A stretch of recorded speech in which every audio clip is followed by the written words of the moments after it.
Finding time to work on things that really matter is usually very challenging.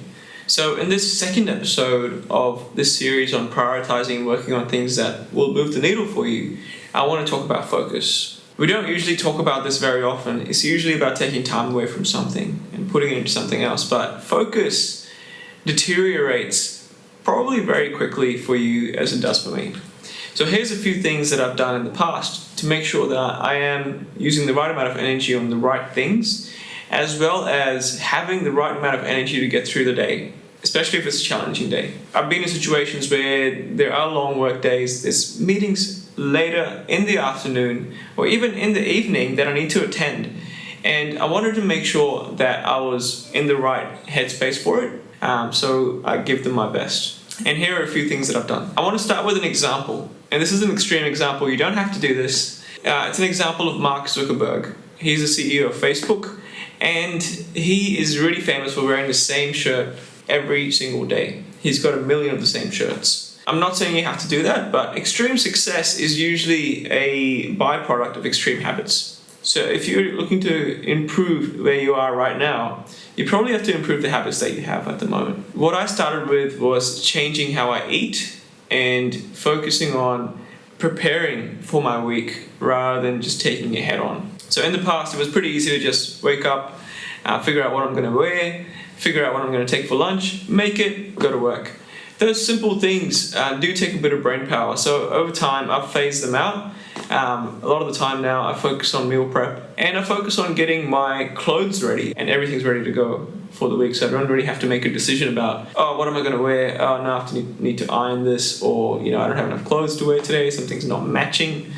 Simple things like that I don't really want to think about in the morning. I'm not spending my cognitive ability on simple decisions that I can easily take out of my day. Figure out what it is for you. Figure out what things you need to take away from your day, the energy you want to take back from those simple things. And the second tip I'd like to give you as well is related to the food. If you're on a fast food diet and diets that aren't very healthy or full of processed foods, and I know everything tastes really good, you're probably not at the right level of focus that you can be. And if you try switching that diet to a protein, vegetables, and the simple nutrients that you need to survive, you'll notice your focus is just picked up so dramatically.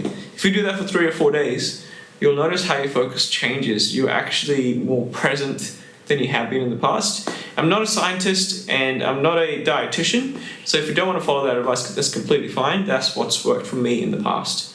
So if you're looking for something like that, that could be a hack that you use. And the third thing I want to focus on is how much energy you devote to people that bring you down. A lot of the conversations you have that don't go the way that you like to or don't go the way that you intended tend to play a role in your mind later on. I've been in pretty challenging situations in the past. It's impacted my sleep.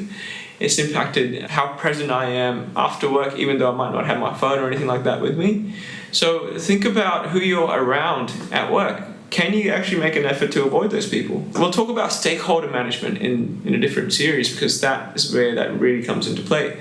But think about who's impacting your state of mind and minimize your relationship with that person or that task, whatever that might be. Take a third-person balcony view on it because there will be something that sticks in your mind after work that is bothering you and taking away from your function throughout the day as well.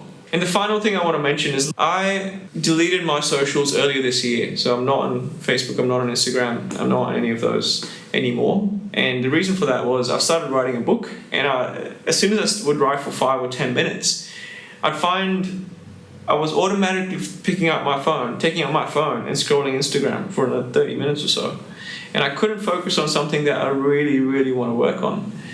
And it took me 3 weeks to really get over the fact that I didn't have Instagram. I was still pulling out my phone, but I didn't have the apps. Now, the ability to focus that I have has just skyrocketed. Honestly, it's like a change from being impaired to being superhuman. Now I can focus on things for an hour, 2 hours, and really, really get some deep work done. I'm not saying that you have to get rid of social media, but it does play on the level of focus you can bring to whatever you want to prioritize. If it's not a priority, don't spend time on it, or don't spend cognitive ability on that task. I hope that was useful, and if you have any questions, just let me know.